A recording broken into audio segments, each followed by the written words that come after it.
Selamat malam, sahabat YouTubeku, dimanapun Anda berada. Gimana kabar kalian? Semoga kalian selalu diberi kesehatan dan diberi rezeki yang lancar. Amin. Lama sudah gak pernah bikin konten karena sibuk sama si bayi, jadi nggak bisa bikin konten. Sekarang mumpung ada waktu, kepingin bikin konten. Kontennya apa ya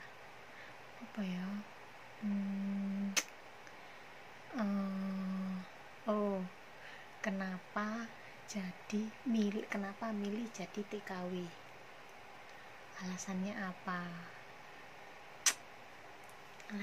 ya? Para TKW apa alasan Anda? Gini, sedikit cerita dari awal, bukan sedikit ya, banyak cerita.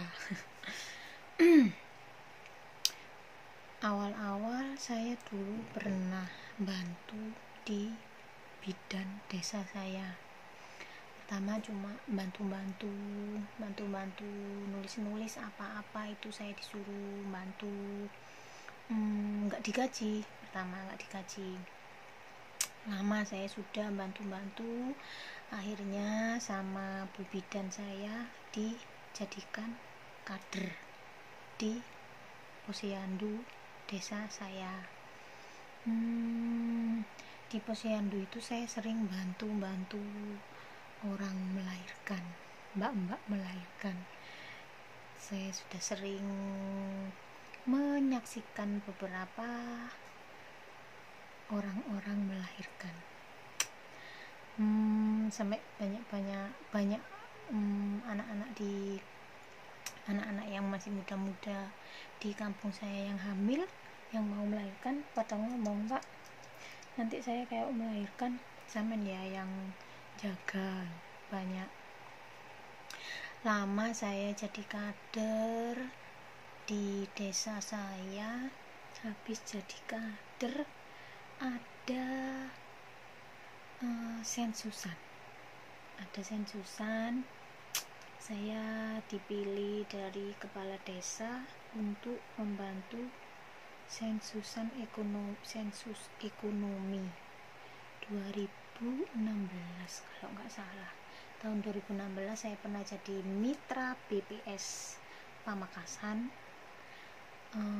Lama saya jadi mitra BPS Pamekasan, mulai tahun 2016, terakhir tahun 2018 kayaknya terakhir jadi mitra BPS. Kerjanya ngapain, Mbak? Kerjanya nyensus dari rumah ke rumah. Dari situ saya banyak sekali pengalaman. Saya bertemu beberapa orang, banyak sekali orang yang biasanya hanya tinggal di rumah, yang biasanya hanya ketemu sama orang-orang itu saja. Setelah kerja sensusan, saya jadi banyak mengenal orang, banyak teman, terus yang pasti banyak pengalaman. Itu di 2016 sampai 2018 saya bantu di jadi mitra BPS Pamekasan. Banyak teman saya, halo, yang lihat YouTube saya, para teman-teman mitra BPS Pamekasan, saya masih sehat loh. Gimana kabar kalian? Sehat kan? Semoga sehat selalu ya, amin. Habis jadi mitra BPS 2019, banting setir jadi guru MI, guru madrasah di MI saya dulu saya sekolah, jadi bisa dikatakan ngabdi ya. Dari 2019 saya masuk sampai tahun 2022. Saya pernah mengajar kelas 1, muridnya yang lucu-lucu dan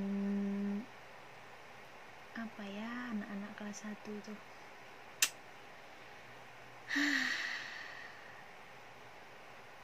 lucu deh pokoknya, ngajar kelas 1. Sekarang murid saya kelas berapa ya? Terus saya juga pernah ngajar kelas 3, saya juga pernah ngajar kelas 4. Terakhir saya mau keluar itu ngajar kelas 4. Halo murid-murid saya, ada Bu Guru dulu, tapi Bu Guru sekarang jadi pahlawan devisa dong. Sembari ngajar saya di rumah juga buka les privat ya. Alhamdulillah sih, muridnya, anaknya banyak. Habis asar ada, habis maghrib ada, soalnya nggak saya campur. Kalau dicampur kasihan yang kelas rendah kelas 1 sampai kelas 3 kasihan, jadi nggak saya campur. Kelas rendah habis asar sampai mau maghrib, yang kelas atas dari habis maghrib sampai selesai mereka mengerjakan tugas. Karena waktu itu ada corona ya, 2020 berapa, 2020 apa 2019 itu ya, dampak dari corona. Jadi muridnya agak sedikit menurun, soalnya kan tugasnya harus dikumpulkan di jam-jam tertentu, sedangkan saya kan juga harus ngajar, jadi nggak bisa. Banyak anak yang berhenti, sisa kalau nggak salah sisa berapa gitu saya ngajar terakhir tahun 2022. Banting setir sekarang jadi pahlawan devisa negara. Dulu aslinya nggak kepikiran mau jadi TKW. Pertama mau kerja di wilayah Surabaya, pokoknya mau kerja di sana, sama jadi kayak sekarang ini, biar bahasanya agak sedikit bagus, asisten rumah tangga. sama-sama kayak gitu. Cuman saya pikir-pikir lagi,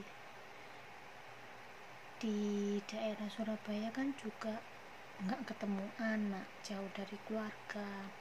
Cuman kalau mau pulang waktu cutinya waktu lebaran kayaknya, cuti kerjanya. Akhirnya saya mikir-mikir lagi, terus konsultasi sama mbak-mbak. Kan ada saudaranya kakak saya, iparnya kakak saya yang kerja di luar negeri. Jadi saya banyak-banyak bertanya sama mbaknya, gimana sih jadi di TKW itu kerjanya ngapain, apa saja kebutuhannya, apa saja keperluannya, apa saja yang dibutuhkan itu apa saja. Saya banyak-banyak konsultasi sama mbaknya. Terus saya keluar dari berhenti ngajar, saya sudah tekad bulat mau jadi TKW. Karena saya hidup dengan dua orang anak saya cewek semua, mereka tinggal dengan saya, jadi kebutuhan juga banyak. selama ngajar bukannya saya nggak bersyukur dengan hasil yang saya dapat selama mengajar, bukan nggak bersyukur. Tidak memungkiri kebutuhan semakin hari kan semakin naik. Kebutuhan kita makin hari juga makin banyak. Anak dua, kebutuhan mereka juga banyak. Akhirnya saya tekad bulat mau jadi TKW. Pertama saya izin sama kakak saya. Kok kudu nangis? Pertama saya izin sama kakak saya karena kan saya tinggal sama kakak saya yang nomor 1, jadi apa-apa harus ngomong dulu, konsultasi sama beliau. Tanya, konsultasi sama kakak saya, terus kata kakak saya, apa tekadmu sudah bulat? Pikirkan dulu matang-matang, kata kakak saya. Awalnya kayak kudu nangis. Terus akhirnya sudah saya pikir-pikir, nggak memungkiri ya, jadi kepingin jadi TKW itu 1, gajinya besar, 2 apa ya,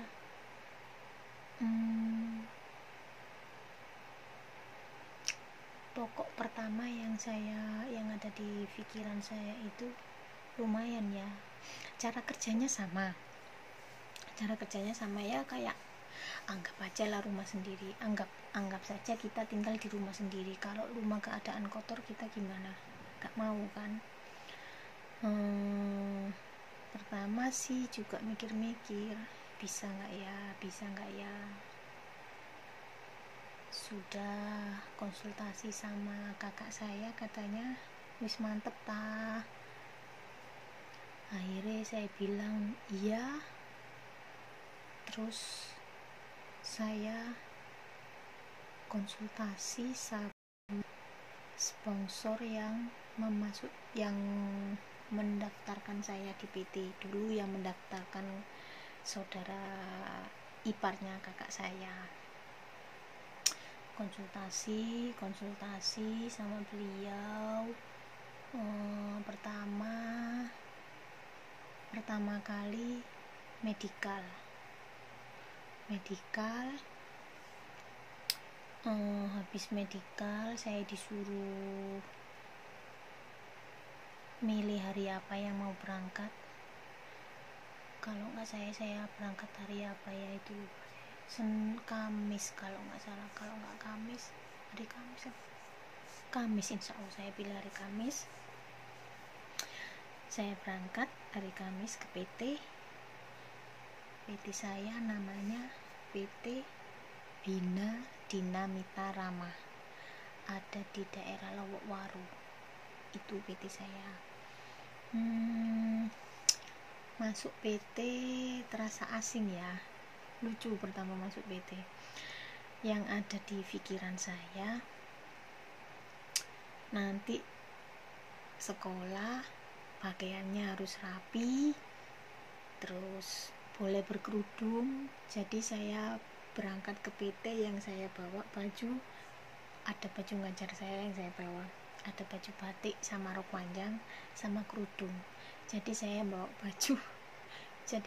baju lengan panjang, rok panjang, terus bawa kerudung. Saya masuk PT mau maghrib, istirahat, kenalan sama beberapa teman-teman di PT. Besoknya waktunya sekolah dengan PD-nya. Saya kan nggak tahu, dengan PD-nya saya pakai rok panjang sama baju lengan panjang. Pertama kalinya saya mau pakai baju gamis, soalnya kan saya nggak biasa pakai pakai baju-baju kayak gitu biasa, sudah terbiasa pakai baju gamis, jadi maunya pakai gamis. Tapi sama bapak di kamar sudah dikasih tahu nggak boleh pakai gamis gitu. Oh ya sudah, nggak boleh berkerudung mbak. Saya nggak boleh berkerudung. Dulu masuk PT rambut saya agak panjang, terus akhirnya oh ya sudah, kalau nggak boleh pakai kerudung nggak apa-apa. Akhirnya sekolah masuk ya agak gimana ya, soalnya saya pakai baju panjang sendiri, lengan panjang maksudnya. Akhirnya sama guru saya, Mem Ira, halo Mem Ira, dikasih banyak dikasih tahu suruh potong rambut, soalnya katanya kalau di luar rambutnya gak boleh panjang. Mikir-mikir sih aslinya, terus akhirnya ya udahlah nggak apa-apa, potong pendek di PT.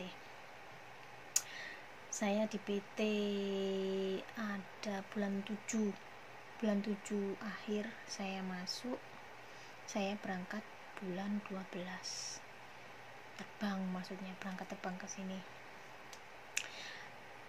Di PT bulan September saya PKL di salah satu staf di PT. Terus di PKL itu saya kurang lebih 2 bulan karena sambil nunggu majikan. Selama di situ saya 1 bulan di rumahnya staf itu saya nggak pernah interview sama sekali. Belum rezeki. Di bulan kedua saya interview 1 kali sama majikan, cuman majikan aslinya mereka kalau ngomong oh ya senang katanya gitu, katanya suka sama saya gini. Saya ditanya mau apa dari saya, bilang gitu ya, saya ngomong saya mau kamar sendiri. Oh gampang gitu. Akhirnya sudah nunggu sekitar berapa minggu, ternyata gak jadi.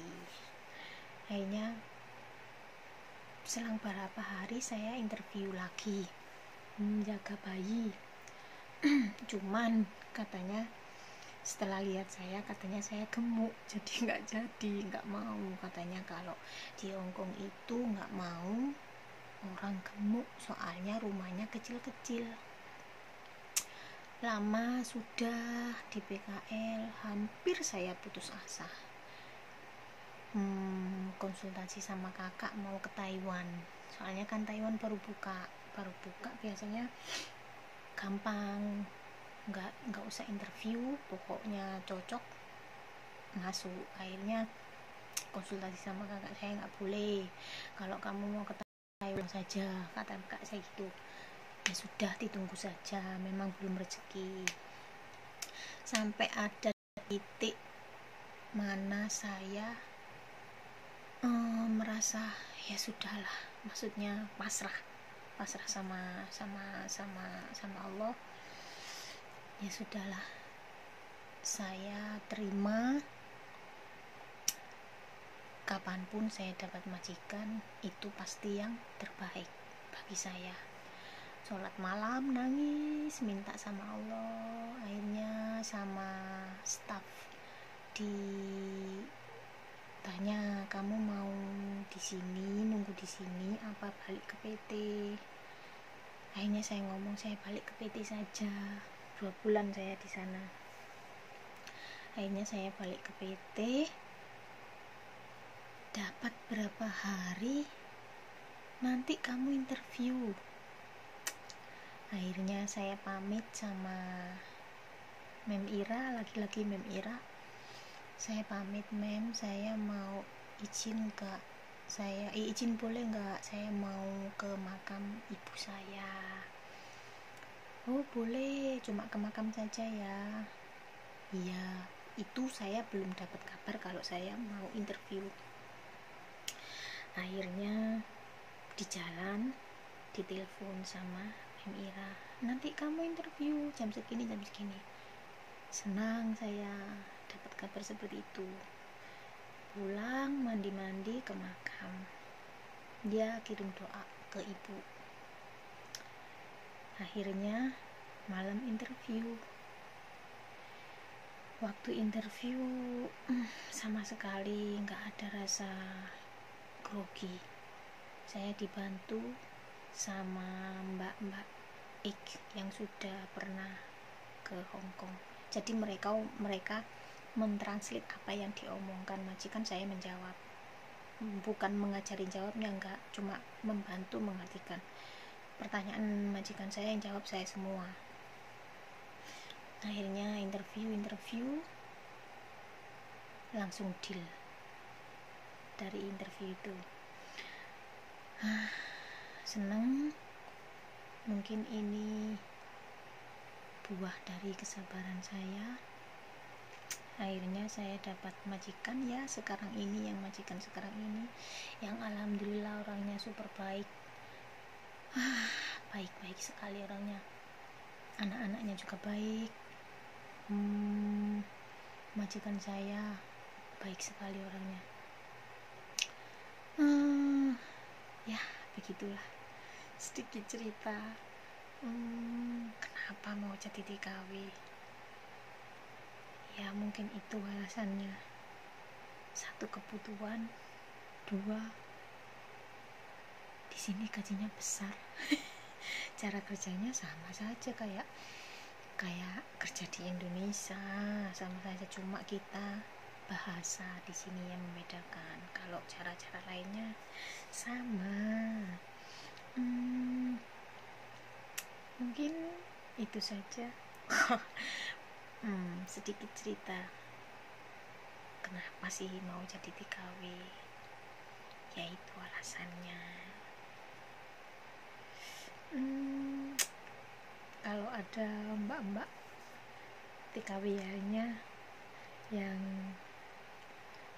alasannya kenapa mau jadi TKW, bisa ditulis, bisa komentar di kolom komentar. Alasan mbak-mbaknya yang lain jadi TKW apa. Sedikit berbagi pengalaman dan berbagi cerita. Terima kasih sudah menonton channel YouTube saya. Bagi siapapun yang sudah menonton channel YouTube saya, terima kasih. Sedikit banyak Anda sudah mendukung channel saya. Jangan skip kalau nonton, tonton sampai akhir. Jangan bosan-bosan. Ya beginilah kalau buat konten. Kalau nggak cerita, ya kerja itu pun HP-nya ditinggal. Gimana masa kerja sambil ngomong di kamera? Kok selesai saya pantengin terus channel YouTube saya. Terima kasih untuk yang sudah mensupport channel YouTube saya. Jangan bosan-bosan, jangan lupa like, subscribe, share and comment. Share ke teman-teman kalian semuanya. Komentarnya saya tunggu. Oke? Terima kasih. Selamat malam. Bye bye. Selamat malam.